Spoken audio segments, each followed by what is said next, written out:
Everyone, welcome back for our very last lecture for period 3 of the APUSH curriculum, key concept 3.3.2. It's all about foreign policy during the early Republic of the United States. So it's not too long, but we're going to look at how our country had to figure out how to approach our dealings with other countries now that we're a country ourselves. Think about it this way. Before, foreign policy wasn't a matter because Britain had it covered. We were the colonies under the whole mercantilist system in the British Empire. They were in charge of all those foreign interactions. Now that we're our own country, we've got to build all those relationships that we could depend on the British before for. So we're going to look at what that was like and how there was actually a good deal of conflict, not at first, because we were really an unknown. Here we go. All right, first thing, we've got to forge diplomatic initiatives. So that means we have to make treaties and overtures to other countries in order to develop ourselves as a world power. Okay, one issue that had to be resolved was having a relationship with Great Britain. Okay, so we are no longer British, right? We're our own country. We won the Revolutionary War. They had to recognize us as a sovereign nation, but of course, you can't expect Britain to just not be completely bitter about it, okay? So what was going on is, remember, they were still maintaining forts in the interior of the United States that they said they would vacate. They did not. And something else that's going on is they are impressing American sailors. Okay, people often get confused with this term because in modern times when we talk about impressing someone, it means, trying to make yourself look good, right? Here, impressment means basically kidnapping. It means the British Navy would board American ships, claim that American sailors were actually runaway British sailors, take them and force them to join the British Navy. And sometimes they would go on trial and all these things when they were never actually British to begin with. Okay, the reason this is happening is we are now in the Western Hemisphere, and we're acting as an additional competitor for trade. They're already competing with France in the West Indies for trade, and now they've got us there too. So this is kind of their way to balance it out. And the U.S., we're not into this because it's happening out there on the open seas, and there's really nothing that we can do about it, especially considering we're a brand new country without much foreign policy clout or know-how about how to cover these things. So George Washington, while he's president, sends John Jay. John Jay was, I think he was Chief Justice of the Supreme Court at the time, over to Great Britain in order to negotiate the ending of this policy. Britain is happy to negotiate. Let's see what happens there. Okay, now we basically set the terms, but the terms were in the favor of Britain. Okay, so we didn't really get anything out of it. We were kind of trying to prove ourselves that we were a sovereign nation that could do foreign diplomacy just like any other country. The reality was that what happened was, even though the British said they would stop impressing our soldiers, they continued to do it, and this is going to be an unresolved issue for about the next 20 years. Okay, the War of 1812 will resolve it. We got very little out of this treaty at all. Okay, another treaty that we worked with was with Spain. So in 1795, Washington is still president. Now, from Britain in the Treaty of Paris, remember, we got territory all the way up to the Mississippi River, but Spain controlled the Mississippi River because at the time it was in control of the Louisiana Territory. Okay?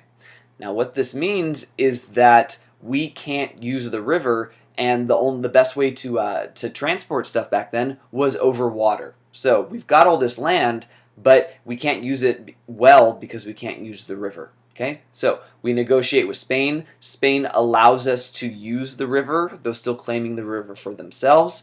And eventually we're going to see that the U.S. makes other treaties that eventually kick Spain out of Florida. We take it from them. They kind of just give into it. And Spain, remember, is in kind of decline as a foreign power and empire at the time. All right, something that goes a little bit beyond this historical period but is in the same trend, so I'll talk about it a little bit now and a little bit during period 4, is the Louisiana Purchase. That was in 1803. By then, Thomas Jefferson was president. He got elected in 1800. And what happened is by now, Napoleon was in power in France. Okay, and part of his taking power was he reclaimed all that territory that France had given up during their Republican era of the French Revolution. Now we're looking at this French territory saying, now Napoleon doesn't really want it, he's just saying he has a claim to it. What we would like to do is buy his claim on the city of New Orleans, because we now can navigate the Mississippi River, but at the mouth of the Mississippi River is the city of New Orleans, which is controlled by France. So Jefferson sends, I think it's James Monroe, to go negotiate with Napoleon's government to buy New Orleans. I think the plan was to offer $10 million for it. Okay, that was a lot of money back then. So Napoleon counters an offer saying, hey, how about you buy all of the Louisiana territory, so basically the whole middle section of North America, for $15 million.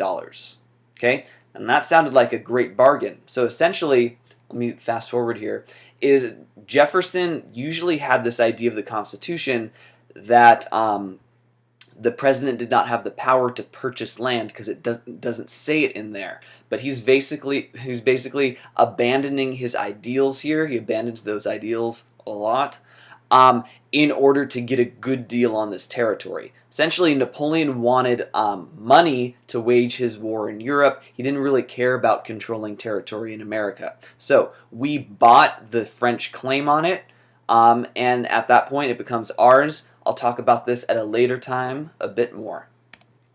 Alright, so staying on the point of France, we have to go back a little bit. So the French Revolution had been going on since 1789. Now, if you remember, their revolution was in part caused by our own, because their monarchy spent so much money on our revolution that their treasury was in extreme debt and couldn't pay off the money that they owed. The people were struggling to eat among an economic crisis, and the people rose up and overthrew the monarchy. Now, there's different factions within the U.S. government that want to take different positions on the French Revolution, and as a result, the French Revolution causes a war between France and Britain.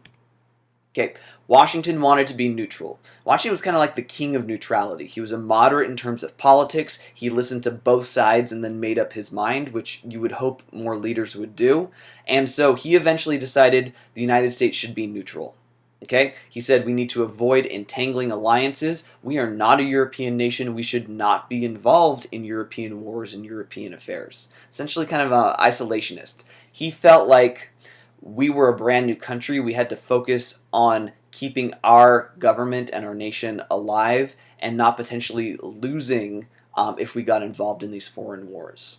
Okay, now within his cabinet, Thomas Jefferson and Alexander Hamilton took different sides. Okay, Hamilton was on the side of neutrality. Jefferson was on the side of openly supporting the French revolutionary government. Here's a couple quotations from that define why they had those views.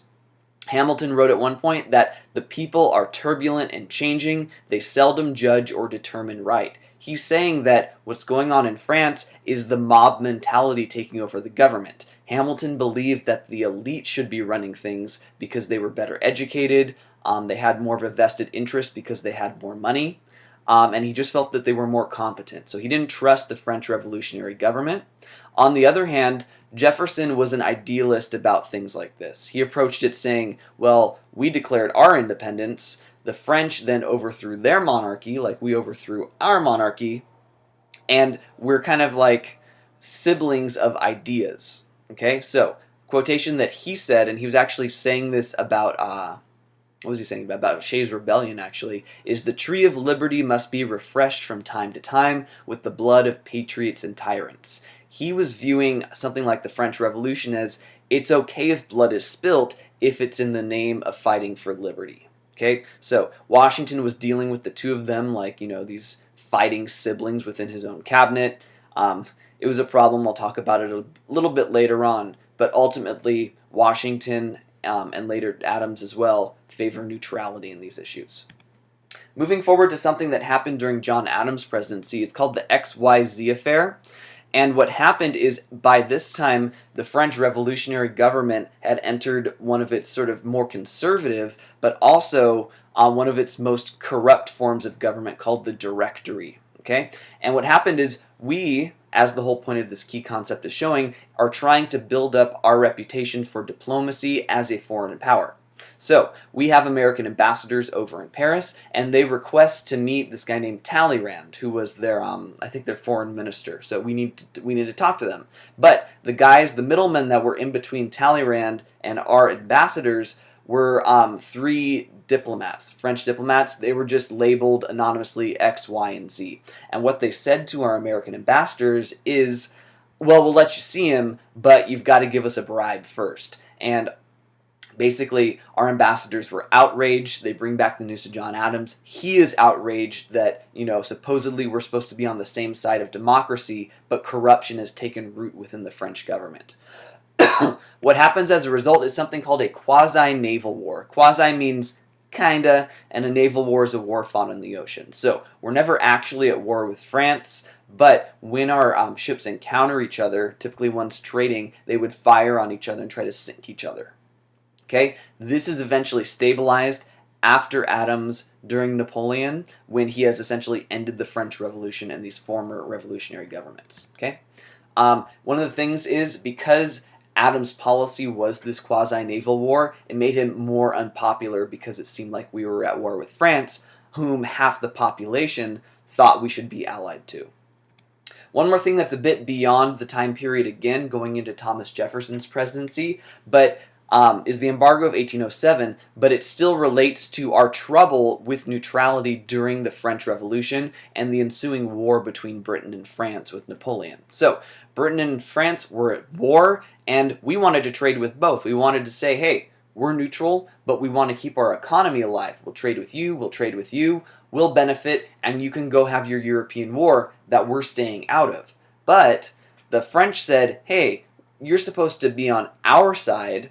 We're going to fire on your ships because you're still trading with Britain. And Britain felt the same way. They said, hey, why are you trading with France? You're supposed to be our trading partner.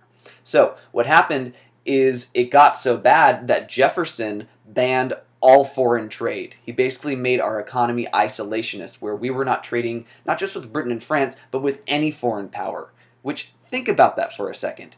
That's a really stupid decision. And the people felt the same. It devastated the U.S. economy. We had a recession. And some people credit it with him not running again for president in 1808. Okay? Now, he'd served his 2 terms, but part of it is he wasn't as popular because the economy was going so poorly as a result of this embargo. All right, our last slide, and it's a pretty important one. It's dealing with a primary source document that we will look at in class because it's that important, and it's important because it establishes policies that are in place and kind of looked at nostalgically for quite a while in American history. So it has to do with George Washington's farewell address.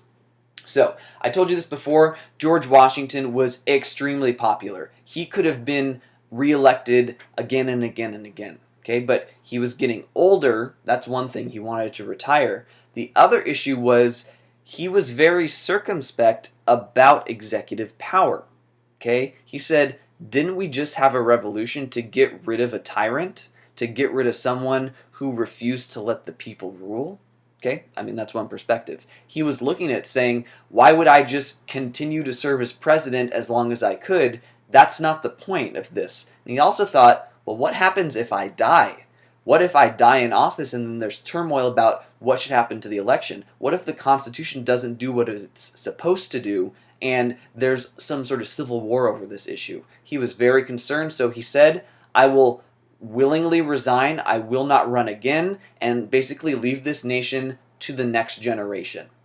Now, his example here was so highly sort of revered and appreciated that it lasted all the way up until the 1930s with Franklin D. Roosevelt. FDR gets elected to 4 terms. He serves out 3 full terms and then dies early on in his 4th one. Right after that, the Constitution is amended so that people can only run for 2 terms as president, and then they're ineligible. Okay? So, so he's choosing not to run for office again, but he also starts this precedent about giving advice to the American people and fellow citizens about what he has learned as president. Remember, he could say something and people would just automatically trust him because he was George Washington. So this was a farewell address in the sense that he never delivered it publicly. In fact, Washington wasn't much of a public speaker. Some historians blame the fact that he had bad teeth, and so he wore dentures and it prevented him from speaking well. But he writes it out, it gets published in newspapers. Here's what he had to say. He had 3 main warnings.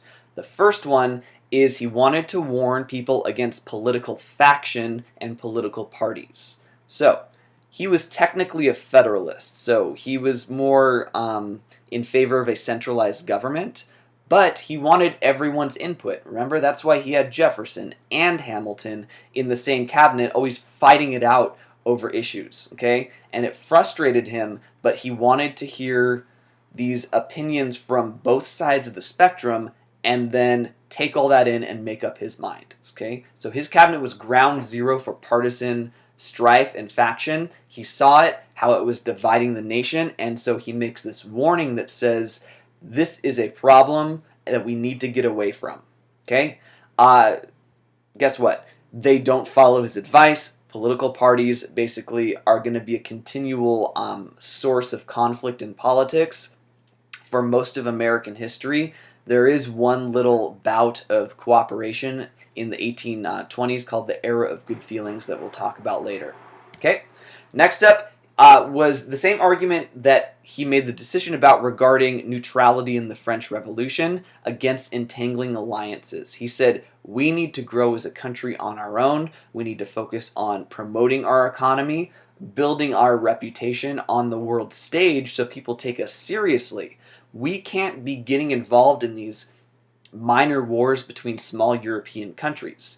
That's not useful for us. We need to focus on us, not them.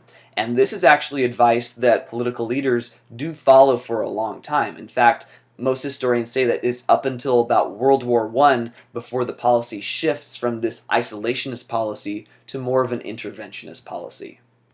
Okay, last bit of advice that he gave was he was already observing that there was a sectional divide between the North and the South. He was seeing how the North was becoming known for shipping and sort of a merchant economy on manufacturing, and the South was still agrarian, still agricultural, and they were getting ever more entrenched in these separate systems. And he said, we need both those types of economies to help our country grow, but defining our regions in such specific and antithetical ways is not helpful. We need to stay united, we need to keep the union and work together, otherwise we're going to be torn apart because of our differing systems and our differing ideas.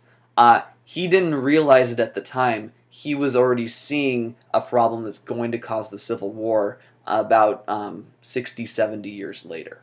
Okay, so farewell address. You absolutely need to know this document, what it's about, and why it is significant. All right, so thank you as always. There are your next steps. Keep up on your work, and you will see me next time. Bye-bye.